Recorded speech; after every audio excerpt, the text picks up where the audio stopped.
So here we are again. I'm Bill Carell, and we are lighting the candle, a world that works. And I have my compadres. I don't know where you guys are, in the recording, but actually, folks at home are not going to be able to see you because it's just audio these days. So I've got Ken Caputo, Lisa Sheehan, and also Jan Jeremias. And Jan, you've got an interesting shirt on. It says "Be Shree." Mm-hmm. Can you tell me what that is? Yeah, be Shree is um so Shree means um so okay, let me just see if I can get it right for a moment. I was like, I better read the back. That which is life enhancing, abundant, and blessed. Oh, as in lighting a candle or casting a pebble into the pond? Yes, be Shree. I like it. All right. So afterwards, you'll tell me where I can get one of those shirts as well, or maybe I'll just do it with a black magic marker. Right, exactly. So, so the interesting thing here, um, the the pause I think that's necessary is that we have kind of a well, it's been a 2-year labor of love doing this podcast on a weekly basis. Our goal every single week is to experience goosebumps ourselves, and if we can pull that off, we're pretty sure our listeners are going to have a similar experience. And um, I'm just reminded, in the Green Mile, uh, where the big man stands up and he says, my heart hurts, boss. You know, it's just a hard time for so many people right now. And whatever it was that he said, he was a man mountain who was reduced to a moment of doubt and a moment of just sharing his abject not being able to, well, like a failure to be, that what what he is as a person and what's called for in the moment are two really different things. So that comes back around to be Shri. But I think also to be Shri, you also have to be awake. I mean, like um, conscious. I mean, thinking about what that would actually mean for you and what it might mean in the world, for all of us to take into consideration the rest of the folks that we're sharing time with. Now, in terms of the lightness of being that all of us have this opportunity to experience in the moment that we choose to. So anybody that would take issue with we do have a choice about how we are and who we are being when we're awake and paying attention to it. There are things that happen that set us back momentarily, yes? Mhm. Yes. And then we have that curious nature which allows us to then choose the next thing that we do. It's like you can't handle what the world gives you before it gives it to you. And as soon as you can get back on your feet again, you can make a decision about what you're going to hand the world back. Yes? Yes. So I want to spend a minute or two handing the world some Shree. I learn something new every time we get together and talk. And so, in each one of our endeavors and in the interactions that we have with those folks that we know, like, and trust and love, um, what are some examples that you can think of where we can manifest Shri? This is a brand new word for me. I'm having lots of fun hearing myself say it. And what would that look like? And what does it look like?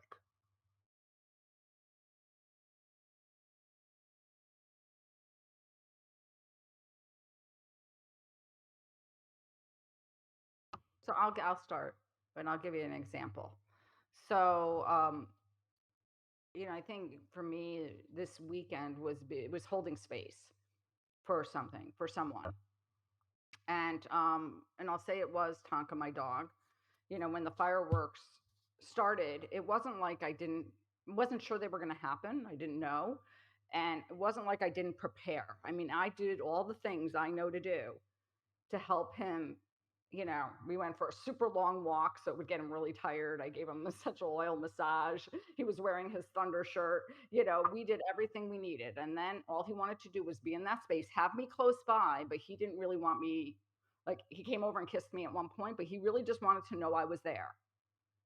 And then I was just holding that space for him. It wasn't like I was, on top of him or, coddling the entire time because, from my experience, that's some people might not agree. You're really not supposed to do that, to coddle them because they tend to reinforces negative behavior.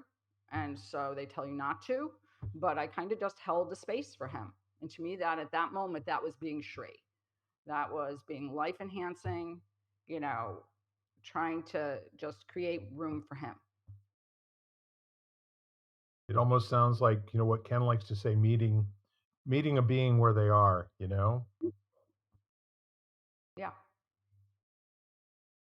Nothing added and nothing taken away. Not asking him to be different than he is. That's who he is, you Yeah. know. To me, I hear the word Shree, and I'm immediately seeing it as a contraction of 2 words like sharing and free, you know? It's like what brings out the best in all of us when we can be in that space, and, quite frankly, I don't know if it has anything to do with that at all, but I kinda like it. Maybe that'll help me remember this word and Mhm. spend more time being curious about what it could mean and what it can be in practice. Jan, can you give your explanation of it one more time? It's that which is life enhancing, abundant, and full of blessing. What does that make you think of, Lisa? Well, because Jan was telling of holding space for her dog, and I immediately thought of we had our church meeting, so to speak, on Sunday, and people are taking turns now doing things. So since it was the 3rd of July, she presented like a children's version of why we celebrate it, kind of thing, a little video. And of course, the one of the lines that comes up very quickly is, all men are created equal. And you know 90-80% of our group is female, so everybody had a different take on that, and normally we just go around the room and share, and one girl was just having a really hard time, so we just kind of held her and let her express and cry, and and to us we learned that if somebody can cry in front of you, it just means that they trust you that much, kind of thing. So I was happy to do that. And then I was reading my emails after, and I get this newsletter called, it's from Emergence Magazine. I don't know if you've ever heard of it, Mm. I but haven't, no. I, so I read this art, and it's a much longer essay, but I just took this part out because it made me feel better. And I've talked about homeostasis and stasis before, and now it's coming back into my world again. So, I'll just want to share this little quote from it. And it says, I have read that ocean waves result from both the disturbance of the water surface and the restoring force that calms the surface back to some primeval, nostalgically imagined stasis. And I wonder if, in addition to the wind and the bare feet of pilgrims that flatten and scoop the sand daily, there's a greater disturbance and a greater calming force at play. And then she goes on to say, in another disturbing area of the world, kind of thing. But I thought it was just an interesting way to treat how what's happening, and just know that, because it makes it abundantly clear to me that there's a reason things have to get pushed. Stagnation doesn't help anything, in nature or in human beings. So it has to get pushed once in a while in order to have that need, that desire, that power, that passion to come back to stasis again and Mm. remember why. Mhm. So to me, that's kind of Shree. Yeah. Just to go back to holding space, and I think holding space can be a challenging thing to do. for someone, because I think our immediate reaction, or at least my reaction, is I want to help and I want to fix. So sitting there and holding space for someone or something can be challenging when, you know, not to, when you just really need them to go through what they're going through and just know that in that space, like the woman who cried, that they're safe and loved. Yes. Yeah, it does require you being very tuned in, you know. So, because it's always interesting how we have our own discomforts and reactions to other people's discomfort and reactions. So, so you talk about, it's kind of funny, like the idea of being awake right now. The the term is one I've been avoiding because it's been spun into kind of this culture war type. The original purpose of it is being a little lost in a lot of fear and anxiety and confusion.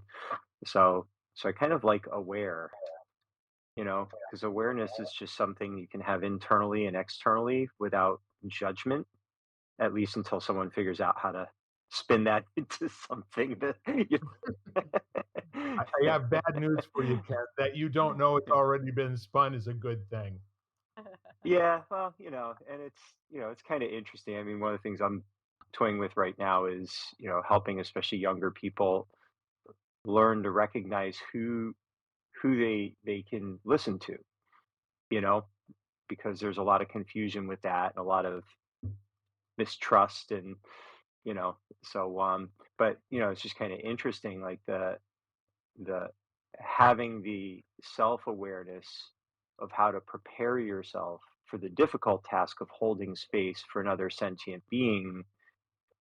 That in and of itself is a powerful starting point, and for many of us, our gaze is focused outward a lot, and so now you have no center from which to stabilize, and then as Bill said, choose, you know so the other thing that's interesting about choosing is you can only choose things that you're aware are possible of being chosen.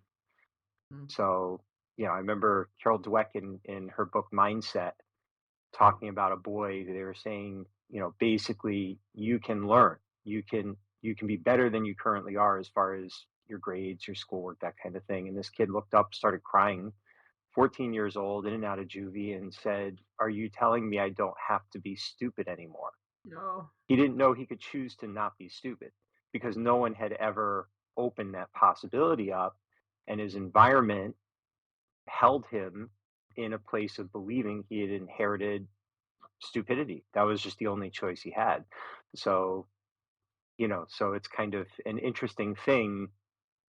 He was fortunate in that someone gave him the gift of awareness, but he didn't even know he could seek that out for himself. There's a kind of an interesting corollary to the whole conversation about the words having multiple meanings. And typically, in an instance where somebody is enforcing a meaning and the adaptation of your understanding of that meaning, that behavior is not Shree. It's more than likely has nothing to do with what they consider to be good for you, you know?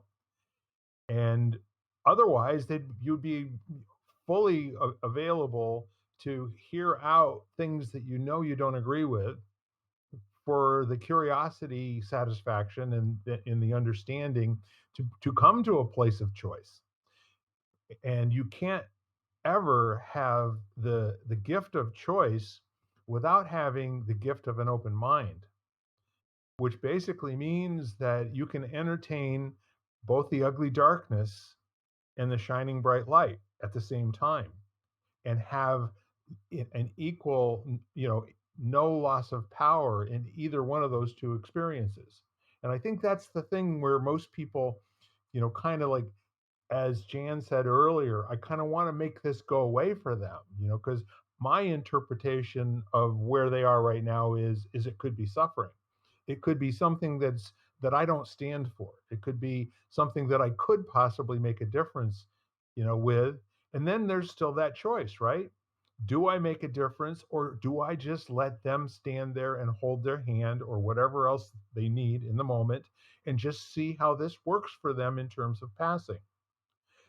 Because when you're thinking about growth and about being with a person that you're holding space for, their ability to experience overcoming something is that's where growth lives.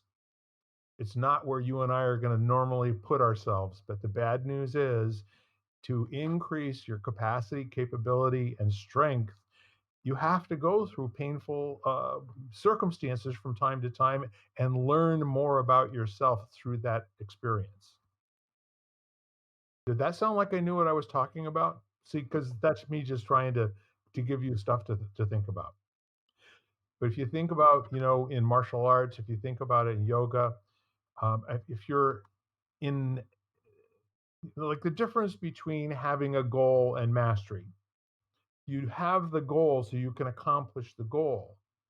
But in mastery, you do the thing to accomplish the goal so you can get the experience of what that's like, And at the end of it, the goal is meaningless. It was just an opportunity to be able to measure before, during, and after activities that are intended to allow you to increase your knowledge and experience, and in the body, changes that can occur by going through, you know, expressions of mastery. I just have to laugh because I experiences and try what you're just saying. All I could think of is I tried pickleball for the first time on Saturday morning, and I plan 100%. on And, and why did you do that? my friends wanted to try it, so and now we all love it. So now I'm looking at the best paddles to buy and stuff like. It's such a joyful part of the process being a white belt, when it's new and you don't know what you don't know, and there's that discovery and all of it is fresh. Yep, I love learning and experiencing new things like that and being in that place of absolute beginner. yep, So much fun. it is Kind of swinging back and forth between euphoria and despair. Mm. exactly. Doesn't seem to be a middle anywhere, but that's where the equilibrium, or that thing we were talking about before, how we get to that. Back to stasis. Back to stasis. Exactly. Yeah. My mentor would always say, and with something challenging, he'd just say, "It's not hard, it's just new." There And it that is. always stuck with me. It's just a simple way to consider it. It's Yeah. just you're perceiving it as being hard, because it's just something that you don't have a lot of experience with yet. So it's really just new, you know? It's kind of an interesting thing. Anybody who's ever learned how to ride a bicycle knows a lot about that.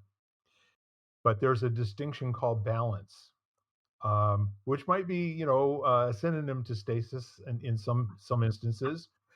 Uh, and the whole point of balance is it's not anything that requires any thinking.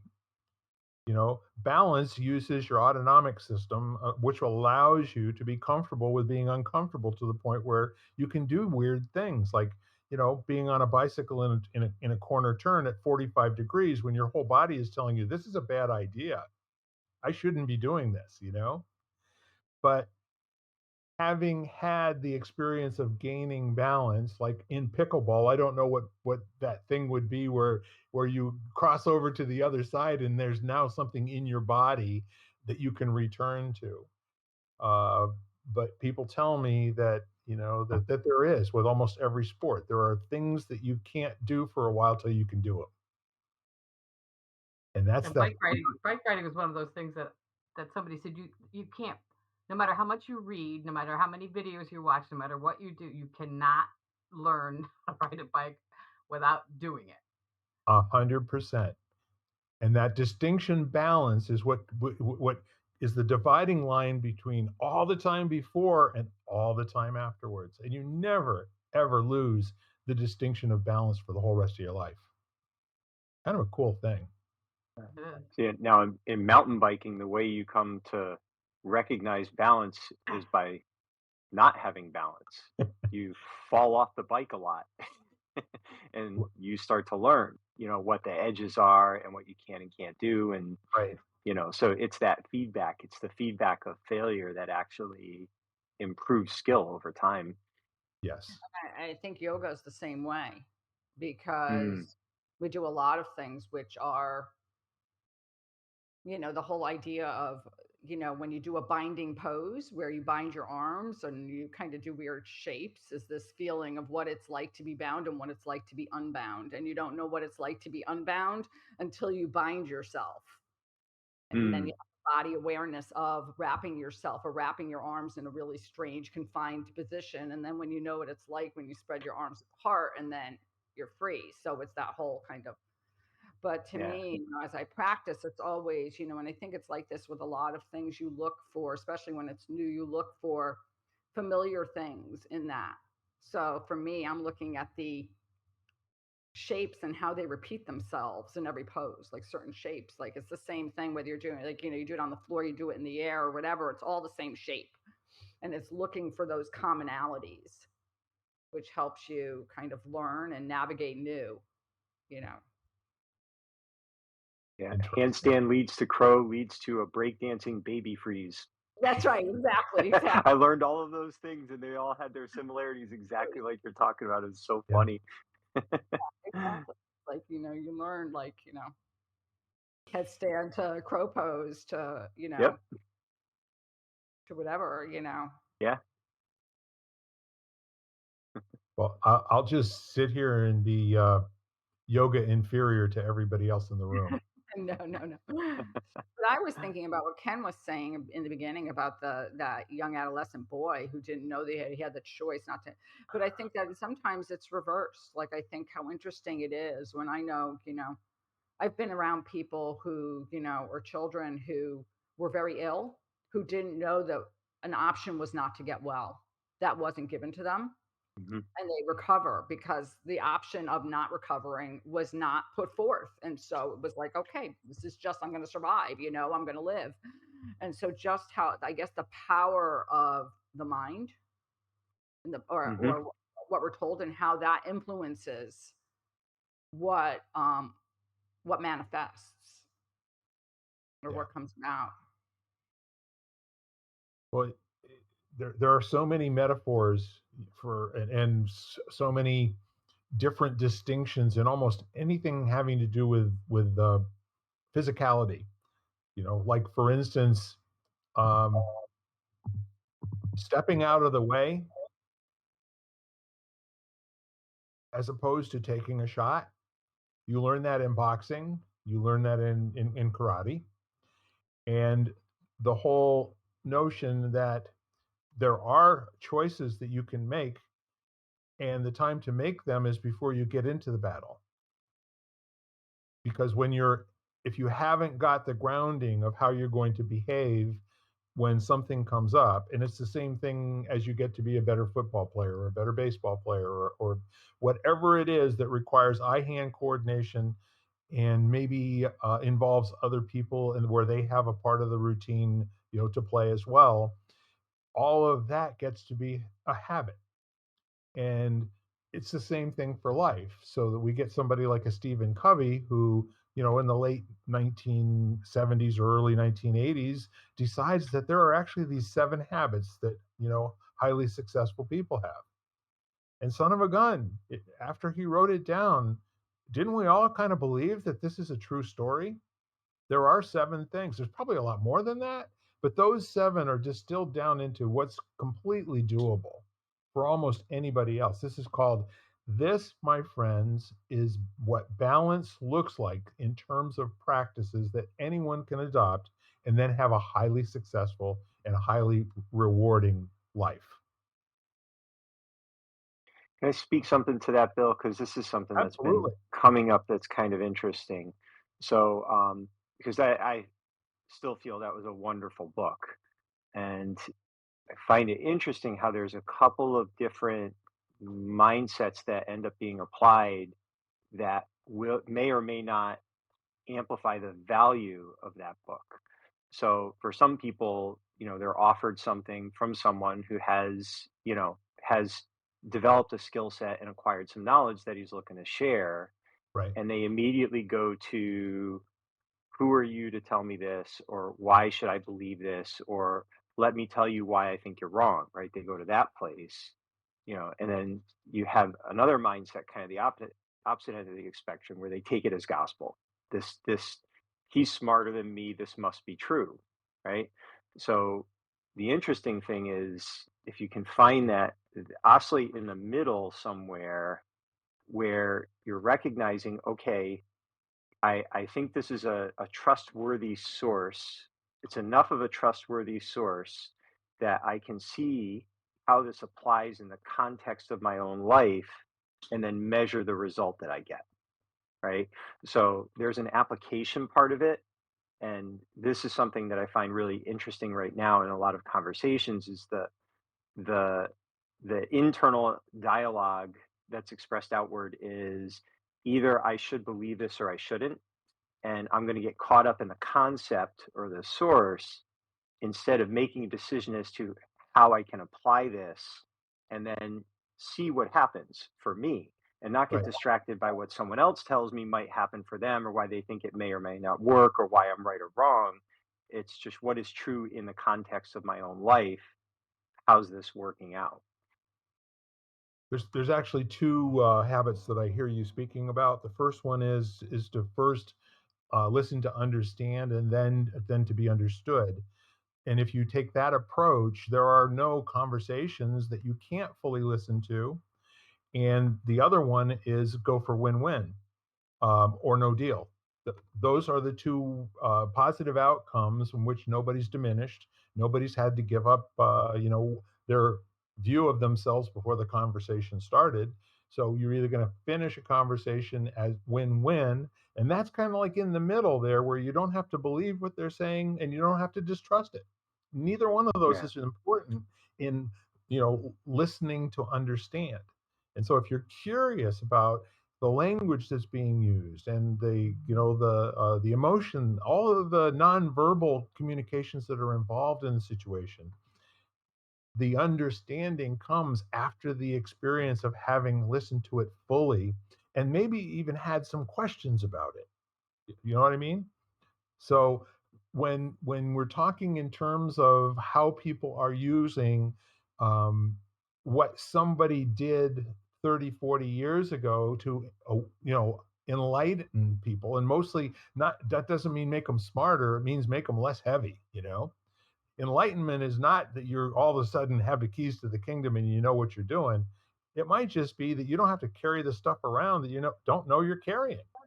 You can set some things down for a minute, and you can trust yourself, and you can trust in your ability to have always made it through every other minute in your life and still be here. And so When, sorry.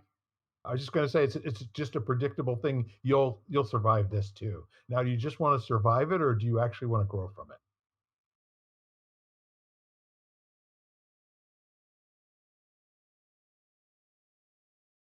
So one that So, strikes me as sharpen the saw, actually. well, It's like, do I, number one, do I have a saw that has dulled on me? Do I have a tool that's allowing me to navigate my life effectively that maybe needs a little bit of attention? And if so, the only way I'm going to know if I'm making a difference is if I find a piece of wood to cut with that saw. So I have to apply it and get feedback. So it's kind of like, how do you learn to ride a bike? You ride a bike, right? All the books and videos don't. They only take you so far, So there's bravery. We talk with teenagers a lot about that. Be brave enough to have a difficult conversation, and trust the fact that you'll navigate with that person, even if you don't do it as skillfully as you would like, But if you just have a conversation in your own head and play what if, and you're just worried about what might happen or what could happen, instead of just being okay with being present and applying something that's going to help you, you know, be better, what are you going to do? You know? So, Well, I take what you were both saying and I sit there and I think, you know, well, as you're talking about, like listening and deciding whether which boat you on, and could you be in the middle as far as, taking it as something that maybe that would be useful for me and not shutting it down, is how does it feel for you? Like when you try it on, like when you saw that piece of wood and whatever happens, do you take the time to actually say, okay, well, that seemed to feel good, or that worked for me, and why so are you looking sort of beyond? So for me, it's like, you know when you try it on, like, how does it feel? Like, because I think that Yeah. that's, to me, I always say that, people don't want to say that they, feelings are kind of, I don't know, people are like, I don't want to feel anything kind of Yeah. thing. But, how does it feel? You know, And is there actually a middle? Or is there a sliding scale that we flex in and out of and we kind of touch on the middle? I always think, like, we talk about in martial arts teaching, the camera lens, and just it goes blurry through focus to blurry in the other direction, and you dial it in. So you got to kind of test the edges in both directions, more power, less power, tighter, more relaxed, till you find what feels most like center. And then all you can do is see if you can practice well enough to where you can come close to that consistently again and again over time. Rhythm and balance predicts success, frequency makes for mastery. So that's kind of, the approach. But now you're not sitting in the middle. There's no arriving, hmm there's arriving again and again, you know? yoga's no different, because Yeah. we call the middle mudya. It's another great word for you, Mhm. for you, Bill. There you go. Mudya is the middle, is, and so, I always think of mudya reminds me of mud. It's like yuck. I don't It's a I fun word. hear Charlie Sheen saying, "It's a nunya, a mudya." I like it. mudya, mudya. So yeah, it's that But balance see, between. here's the really cool thing. You know what we do every single week? I'm going to tell you. I'm gonna put it into street language. We make shit up, okay? And what we do is we use linguistics and the power of creating a concept and stating, like, for instance, as if you want to have people take a look at a metaphor where there is a middle, that's really cool, right? And until it gets said out loud or experienced by somebody and then put into language from the actual doing the work, the physical work of whatever it is that you're doing, um, almost any new metaphor can bring people to a place where they now could possibly have an experiential breakthrough themselves by doing the work themselves. Does that make sense? Whether there's a middle or not is just how a master says. And one of the ways that you can approach the next step for you, the next gate for you to go through, the next eye of the needle for you to make yourself small enough to, to traverse, is this. And so in language, we create the possibility of somebody having the work to do to then experience a change in their body. And that shift in their body is how they know they actually learned something. The shift in your body after you don't fall down that first time and you go, holy crap, I don't need to fall down all these times. I just keep stopping right before I have balance. And now I've got balance. Go ahead, push me over. Look, I dare you. Go ahead. Then you get cocky with it.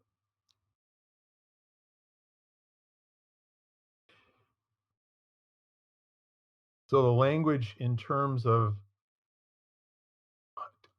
I feel like, Ken, you were starting to express something, and I don't think it got out. Do you think that people are using a teaching mechanism that's not good for some people, where they're actually being instructed to believe whatever is being told to them?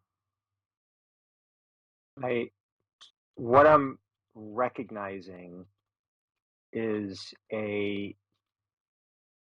um a, a confusion being created by an approach to imparting information or knowledge.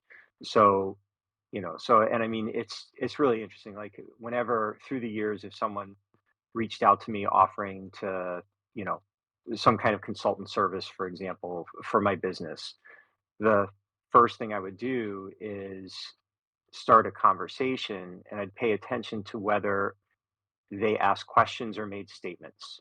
Right. And the ones that had the proven system and the statement, and whenever I, challenged a little bit what they were saying, they doubled down on telling me that if I did the right thing, if I just listened, if I followed, so it was this very, you know, just they have the way. That's someone that I immediately severed relationship with. It's just not someone that I'm going to work with. But if they got curious and they're like, that's interesting, tell me more, or, that kind of thing where there is a discovery conversation, especially if they use my favorite three words, I don't know, that was someone that I wanted to get to know a little bit better. So, and it seems like right now, especially with a younger group that's trying to figure out what could be true to them, there's they're put in a position where what they're hearing is a lot of either or. Either you stand for this or you're that. Either you believe this or you're that. And and there's a us versus them, there's a they, they're this, those people are that, all that kind of stuff. So and what it does is it traps you in this mental loop and haze that clouds your ability to pierce that. So it just feels like, and it's whenever I'm especially coaching people with things like, they're trying to perform physically, it's, they just want answers. How often should I lift weights? So I don't know. Where are you starting from? Why don't you try these things? And then we'll have a conversational learning experience where go test things. Let's see what works for you and what doesn't. But that requires someone willing to speak from that place, as opposed to someone who's speaking from the place of I know what's best for maybe even very good reasons, and you get bound in that. So I still don't know if I'm really explaining it clearly. It's I think you're like dancing around something that might not be socially acceptable to just say out loud, but it sounds very much like the old authoritarian authority model where don't bother doing anything other than what I tell you to do because you don't have enough knowledge or experience to even ask questions about it. And if you're going to be successful at something, you're going to have to do what I tell you to do until I stop telling you what to do. I don't think it's quite that, and I think it's why it's a little bit hazy. Is it's because it's a little bit complex. Like there's a gentleman who I've known for quite some time, and he's really big on nutrition right now. He's got kind of he signed on with a coaching company that does like a weight loss type thing. And he's incredibly passionate and truly believes and is producing some results. But the problem is in the process of doing that, for example, he'll insist you don't need to exercise. It's all you can't outwork a bad diet, and he's missing this whole thing about exercise as a prescription for wellness. Yes. So when your whole lens is look at how much weight I'm helping people lose, that doesn't necessarily mean they're healthier. It means they potentially could weigh less and still be unhealthy. And and if you ask him about it, he has these pre-programmed talking points that he's obviously been trained in to counter so that he can get clients to engage in his program, which is a good program. So it's not manipulative, it's not bad, it's just incomplete. But his process doesn't open up the space for, all he needs to do is say, you know what, yes, you're right. Exercise is good as well. And, you should find someone who can help you with this, this, and this to complement the work that we are doing together. But that doesn't happen. It's this structured, and you see it politically right now, it's very whatever part of the spectrum you're on, they have a lot of conviction about what they believe, and they don't leave space for people to figure out how that fits in the context of a very complicated, organic, human based system that also has things that are not human that don't care. The earth doesn't care what you believe or what you think or what a scientist says or doesn't say. You can debate that all day long. Like George Carlin says, eventually the earth will just shrug and we'll all be gone. And there won't be anyone left to debate. So it's just this kind of, but it's not it's not bad, it's not evil, it's not even intentional. It's, in some cases it may be, but a lot of what I'm seeing is not that. It's just belief that's incomplete, I guess is the best way to sum it up. But Is when that I'm Okay. that a little closer? but No, when no, I'm listening, thank you. It helps to have a specific, demonstrable set of circumstances. Go ahead, Jen. Yeah. when I'm listening to Ken, I'm listening and I'm thinking to myself, well, but you're working. I mean, you're the person that would come to you with that kind of attitude. Well, let's just see where it goes and let's see, let's try first or whatever. Most people are not trained to do that anymore. They're Mhm. they're trained to want a definitive answer. I mean, I see it in the health and medical world all the time, and that's why people think that there's a pill they can take that's going to solve everything kind of thing. Right. It's that very narrow kind of like wiggle room where there is no wiggle room.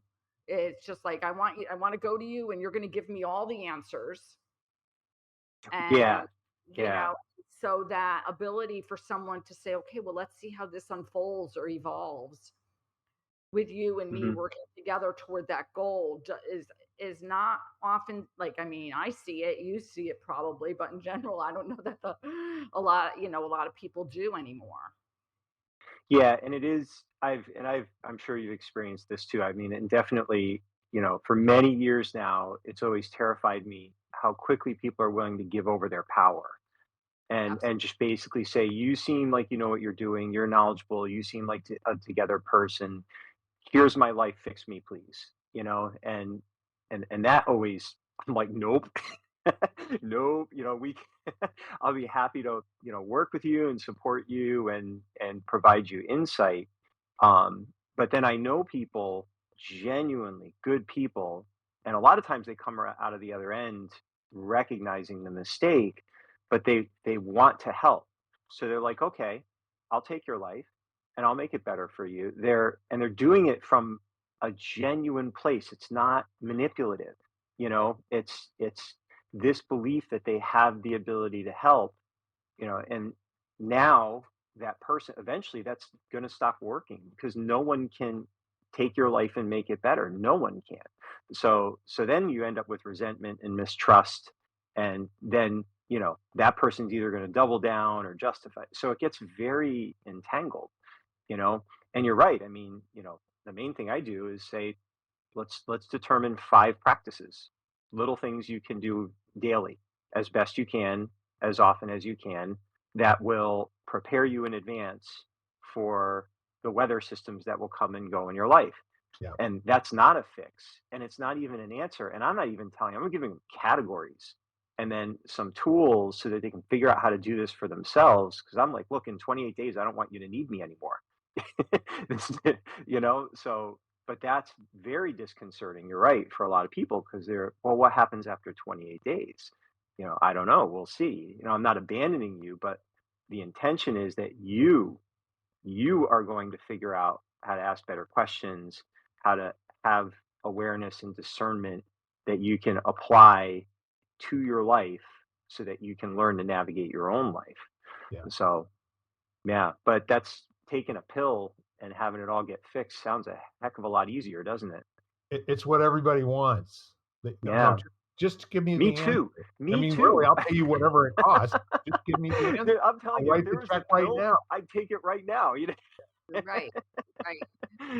But I think I think what I'm thinking of as we're chatting is I'm thinking is this fear of in some way failure, uh, you Mm, know, and the fact that, remember when I did my yoga teacher training, my teacher said to me, because we were taking our exams and everything and had to do our practice classes. And she said, you can't fail. Like failing yoga is like mm. failing life. Like you can't Yeah. fail. Like, are you alive? You can't fail. And that's how I feel. I feel like there's this element of like, but what if I get it wrong?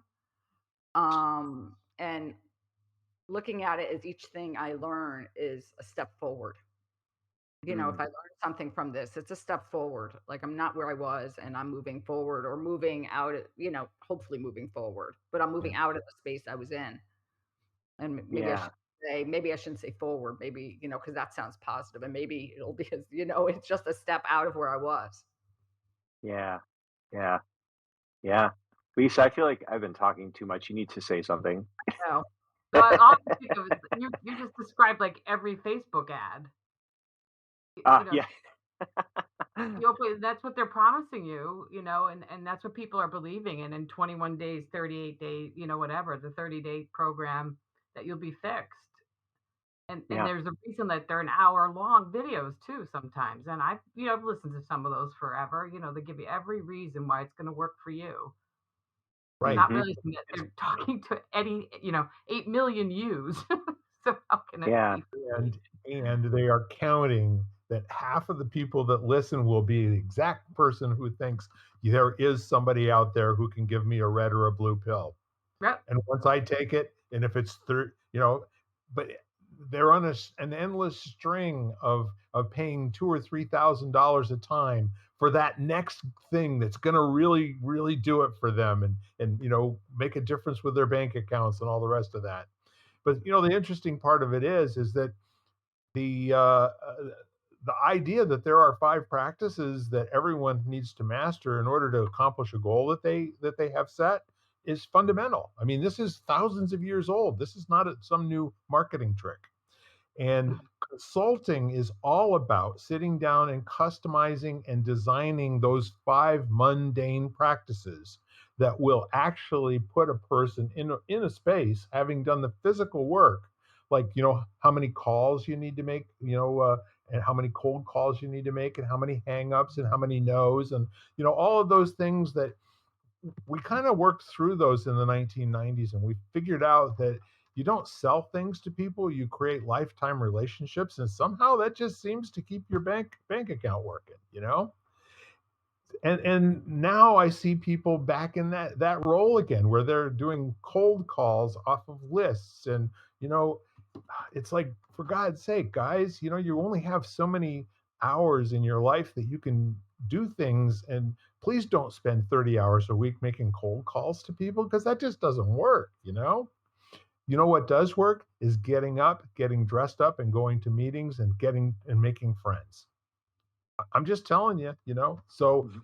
in terms of communicating with people about the sales process, they go, no, no, that's not how you do it. You have to do at least 50 calls a day, and you're going to get hung up on at least this many times. And it's like, next, you know, I can make no difference in this conversation. Just let me know how it works out 5, 6 months from now, as they're signing up for the next program that uses exactly the same technique, wearing out your friends one at a time. Well, when you feel like you're drowning and someone throws you a life preserver, you're not going to question whether or not it floats. You're going to grab the freaking thing because you're drowning. Because So, sometimes and that's an that's anchor. It's not a yeah, preserver. yeah, and and the person throwing it to you, they probably believe it's going to float too. And so I think there's a lot of that, and uh, it seemed, I guess that's what it. I can remember a time where it felt like, there was marketing for people that were trying to make a quick buck and knew what they had didn't really have any value beyond a cosmetic value, and they were Right. okay with that. Now I feel like there are a lot of people that passionately believe what they're saying and what they're offering without really thinking through the potential consequences, good or bad, you know, from what they're saying and doing. And the people who are really, really know the deep ones that have the wisdom are getting quieter because they're not the type of people that compete. So the only way you find them is through those more intimate circles that you're talking about, Bill. You Yes. know, so I mean, frankly, I'm one of them. I don't do anything. I advertise nowhere. It's all just through connections with people that I've earned trust with, you know, and we'll take it from there. So yeah, we're in an interesting space right now. Because yeah, I have to step because I've been involved in different types of media, and I have always loved advertising. I love taking words and making them, mean something to either the client or the people listening. It's always been, a love of mine to use my words, to use that ability to string words together into sentences that make sense to people to listen to. And then, being in magazines too, I was connecting with people that I adored and would adore. And I have good friends in the radio industry that are the best salespeople only because they have relationship sales. Yeah, yeah. They don't do any of that. So they're everywhere. And I think every media, like everything can get a bad rap, or people are I just want to make so much money per month. I know those kind of salespeople too, but everywhere there's the exceptions, and there's those people that are even in advertising are trying to make the world a better place in their small way. Oh yeah. Good marketing is storytelling. Yeah. Like I Yes. love Seth Godin and just his how conscientious he is. And he's talking about, the importance of you shipping your valuable contribution. Don't wait, just, be generous. And he has this beautiful, elegant way of just telling stories that are compelling. And his whole thing is it's permission based. It's not, I just met you, will you marry me? It's, hey, I just met you. How about if we learn each other's name? And it's this cultivation over time of this relationship where trust is shared in a way that feels good until you find the right relationships that work for you at that time. So yeah, I mean, marketing done right. Yeah, I don't want to at all sound like I'm against marketing. I am a firm believer, it's just interesting the relationship people have to the message they're sharing and the contribution they want to make, and sort of this need to outshout each other a little bit, Mhm. because it's so noisy, and how that can actually be a little bit detrimental to doing something meaningful, you know, with the right people at the right time. Because Well, when you there's a compare it to storytelling, the marketing has been around since the dawn of man. Yeah. Yeah, yeah, Yeah. right. You tell a parable, you're trying to. yeah. But hang on You're just a selling an second here. idea. Yeah. Yep. We're collapsing two distinctions. Sales and marketing, they are very much different from each other. Marketing is listening. Marketing is not storytelling. Sales is storytelling. And the reason that it is because your story has to have a punchline. Will you buy from me today? That's selling, okay? And I tell you these great, I want to have your confidence. I want you to love me. You know what the marketer does? Will you complete these surveys for me, please? And why do you like this better than that? And if it were available in another color, would you buy that? You see what I'm saying? The big difference between people who market, they want to go and find out what they don't understand about people's buying preferences so that they can design and deliver that with integrity. The salesman is, you know, you know, you're either buying from me today or you're walking. Those are the two different things. So the distinction that I hear from people is that selling is bad and marketing is good. No, they're two different things. One of them is like Tai Chi and the other one is like Kung Fu. Okay. They're not even in the same family of things, except for they seem to have similar motions. You know what I'm Do you saying? ever do you ever hear of a book by Dan Pink called To Sell Is Human? No. Oh, Sounds you great. should read it. It's yeah, it's he would disagree with that, I think, if I interpret it right, just from the standpoint of his whole premise was the best sale is really just educating people to what's the best choice for them. And he uses like an example to two car dealerships, used Right. car dealerships, and one, it's like the sales that you're talking about, the old style, a little bit, let me go to my manager, there's a negotiation, do you want to buy or not type thing. He says there's another dealership across the street, hugely successful. Basically, you walked in and you could pull up the Carfax on terminals on any car that was in the lot.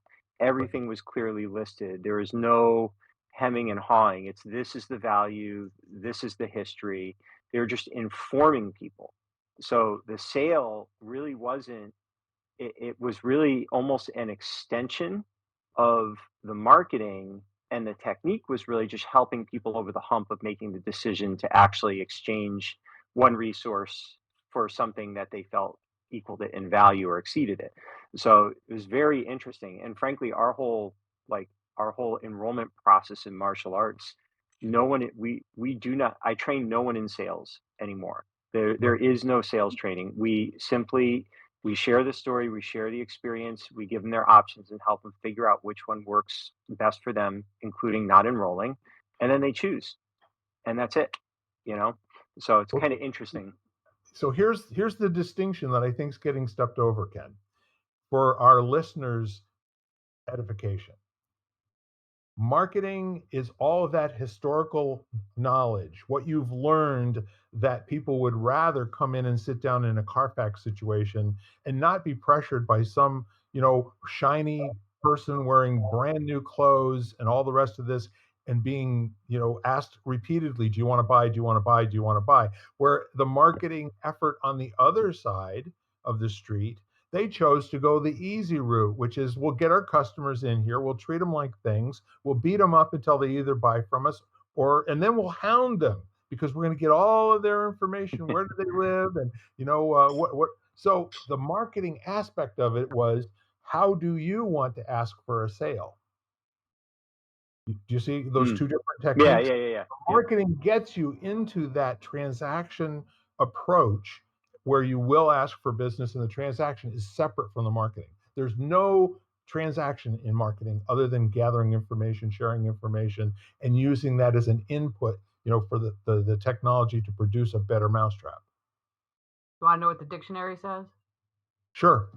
This could blow everything out of the water now. Yeah, that's all good. Do you need to leave, Jan? Yeah. All right. We'll be on just long enough here for Lisa to edify me and tell me what I'm talking about. Marketing, the action or business of promoting and selling products or services, including market research and advertising. It's not transactional. And what do you have for sales? Oh, let's find out. And I I'll think a tell lot. you what, if we lose Go ahead. Ken? Oh, sales is the exchange of a commodity for money or the action of selling something. Yep. A period during which, oh no, that's reduced prices. Never mind. So just to restate, sales is exchanging money for something. Yep. It's the transaction. And Mm. marketing is, do you want to be in cars? Do you want to be in motorcycles? Do you want to be in electric cars? Do you want to be, in hydrogen based cars?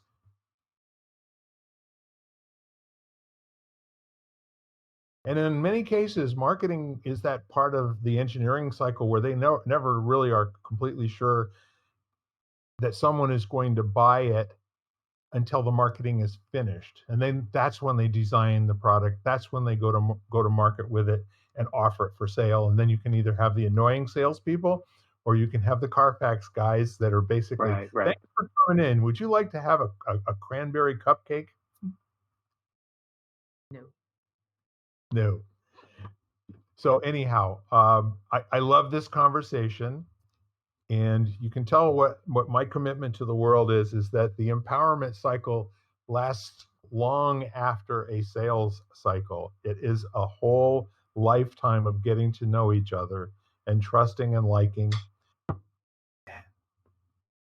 Because other than that, you're going to be in your job for less than 30 days because you can't pay your bills because nobody responds positively to that type of so-called selling. And Ken, you and I have both listened to some really amazing people who consider selling an act of service. Being a Yeah. Yep. salesperson is the highest form of service there is on the planet because Well, you it's that whole thing is everybody hates to be sold to, but they all love to buy. It's it's so yeah, contradictory when you think about it. nobody wants to be sold, but they all love to buy. Exactly. All right, folks. Well, thank you. it's been an amazing weekend on so many different fronts. Again, I appreciate you both being here. And next week we will do this again. Good Lord willing. The Sounds crypto good. guy.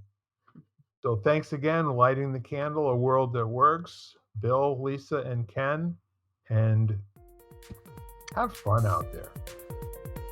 Have a good week. Bye-bye. Bye for now. You've been listening to Lighting the Candle, a world that works, part of the Exvadio Podcast Network. You can catch us each week, as well as the rest of the network, at exvadio.com/podcasts, as well as the Apple Podcasts app, Google Podcasts, Spotify, iHeartRadio, Stitcher, Audible, Amazon Music, and wherever you find podcasts.